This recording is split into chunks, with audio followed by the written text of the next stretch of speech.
Doctor शेष नारायण वाजपेयी जी हैं, जिनसे हम जानेंगे कुंभ में मची भगदड़ में योगी आदित्यनाथ जी कितने दोषी। देखिए माधव, किसी व्यक्ति के ऊपर दोष बढ़ने से पहले विचार किया जाना चाहिए उसकी संस्कृति से आता है, उसकी कार्य पद्धति क्या है, कार्यशैली क्या है।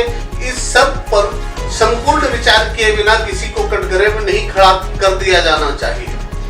अगर योगी आदित्यनाथ जी को दोषी ठहराया जाए तो उसके पहले हम लोगों को ये सोचना पड़ेगा कि उसके पहले जितने भी मुख्यमंत्री हुए हैं, अखिलेश जी हुए, मायावती जी हुई, राम प्रकाश गुप्ता जी हुए, राजनाथ सिंह जी हुए, मुलायम सिंह जी हुए, क्या हम इनके शासन से संतुष्ट थे?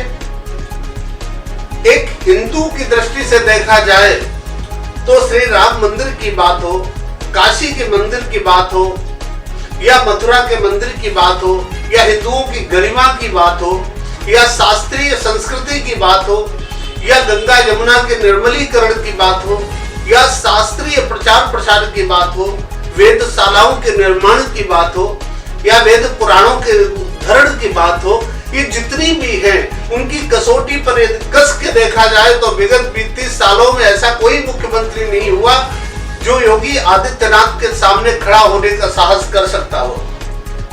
इसी देश में वो भी सरकारें चली जो कहा जाता था तिलक तराजू हो तलवार इनके मारो जूताचार। योगी आदित्यनाथ जी ने इस प्रकार के अभद्र शब्द किसी के लिए प्रयोग नहीं किए।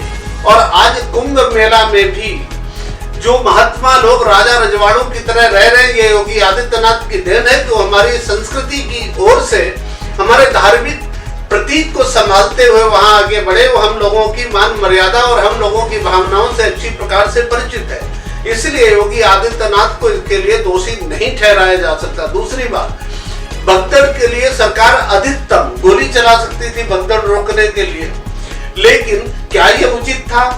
सरकार लाठीचार्ज करवा देती, क्या ये उचित होता? जो गंगा भक्त लोग वहां आए थे, इसलिए सरकार के पास बहुत सीमित विकल्प थे। पहले शुरू में ही उस प्रकार के रास्ता की व्यवस्था कर दी जाती तो व्यवस्था ठीक होती। इसके लिए कहा जाए योगी आदित्यनाथ जी को पहली बार कुंभ का प्रबंधन करने का अवसर मिला, बहुत अच्छा किया, लेकिन उनके द्वारा नएपन के कारण कुछ ऐसी चीजें छूट गई जो होनी चाहिए थी, वो नहीं हो पाई, ये कहा जा सकता है। लेकिन इसके बाद भी योगी आदित्यनाथ जी के सफल कुंभ समायोजन के लिए उनकी पीठ थपथपाई जानी चाहिए, उनका प्रोत्साहन किया जाना चाहिए, उनके अच्छे कार्यों की प्रशंसा की जानी चाहिए। और यदि कोई भी व्यक्ति व्यक्तिगत तौर पर उन्हें दोषी सिद्ध करता है तो निस्संदेह वो सनातन धर्म का समर्थन नहीं हो सकता।